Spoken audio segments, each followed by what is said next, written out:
director, you're literally the leader of the set. You get blank canvases of sets, and then you see them transform into something magical. Every day is different. Some days are easier than others. Some days I would just fly. If anyone knew what went into a 44-minute episode of television, you'd be amazed. Super beautiful. It's a music room, so whatever, if very little will gaze over there. Here we are. I'm going to attempt to do a scene in the wintertime on a beach with Stefan and Valerie. I'll do my best not to ruin it. But it's Paul Wesley in a t-shirt on the beach. What could go wrong, you know? Valerie can do the spell. He gave me pills. Why did you release her in a cruise? Give me the scar now!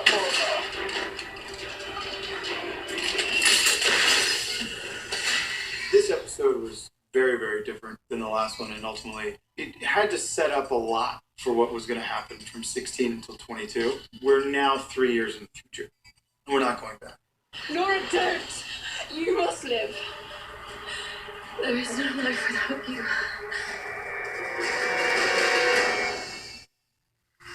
Everybody quiet and action. Because it's such a slow push. The way I've worked as an actor, I work ultimately as a director, where I would literally go down and break down every character as well as every scene. Before I ever sat in the chair to say action once, I had about 150 hours into the story and the characters. So I prefer the direct approach. It's an extraordinary amount of preparation. I'm sure you're tired of seeing the same thing over and over again. When I look at actors that direct or directors that act, either way you shape it, you look at guys like the Clint Eastwoods of the world. You go back and watch any of those films, you think, wow, how did these guys do it? Liz, will you take your look over here to him? Or like you were going out. Now back to Paul. Coming to the actors as an actor, you're sort of at an advantage because you're one of them. Paul and I can look at each other and say one word to each other and know exactly what we mean. All right, have fun, brother. The shorthand, it works well. We are looking for ways to get rid of a mystical scar. That's right. It links me to a crazy woman. They did such a great job of this set. All I want to do is put my feet up and crack a beer.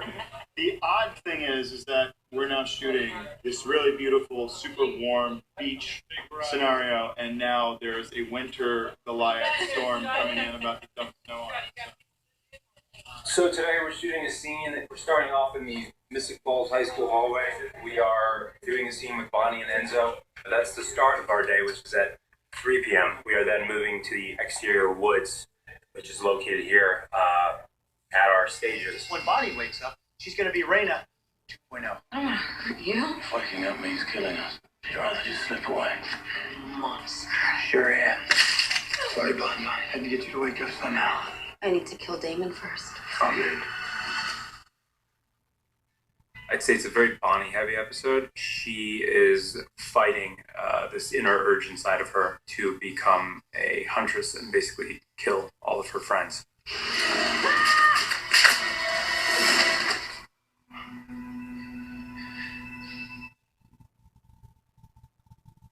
All right, cut. All right, great. I've always wanted to be a director. When I watched movies, directing was the thing that I noticed as opposed to acting. I did a pilot. I remember just telling the producer, you know, if this show gets picked up, promise me season 3.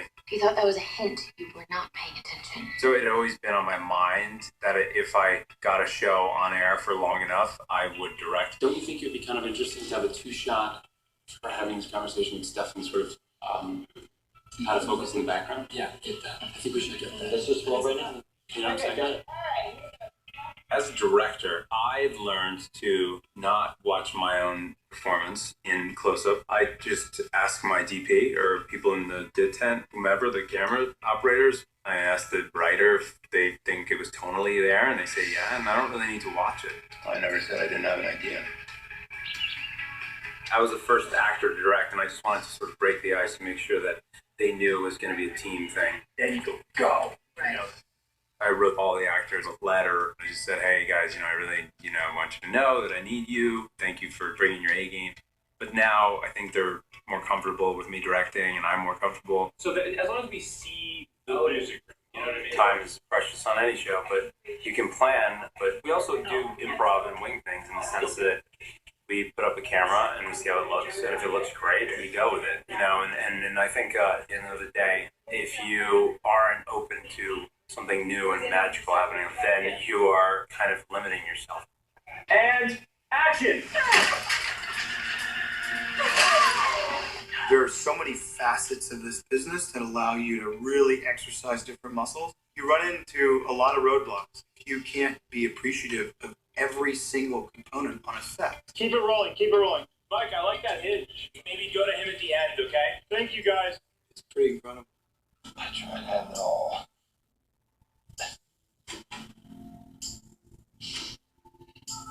Next time it'll be different. What I would say, and I say this from experience, focus on your project. Really create a positive environment where everyone who's really good at their job feels that they can do it. If you're going to do it to the best of your ability. I mean, dive in. I think make people feel comfortable, particularly actors, make them feel good, tell them that they're great. So that you've prepared so much that at least you're confident when you walk on the set. And that way you get the best out of people. Keep it fun. What made this show was not effects. It was just putting cameras in front of actors and letting them do their jobs. And it was a really great experience. I'm always grateful that they allow me to do this. It's nice to feel like you achieved a dream that you always wanted. I feel like I've won the respect of people that I personally respect as well. If I can continue to do this, I'll be an extremely happy man.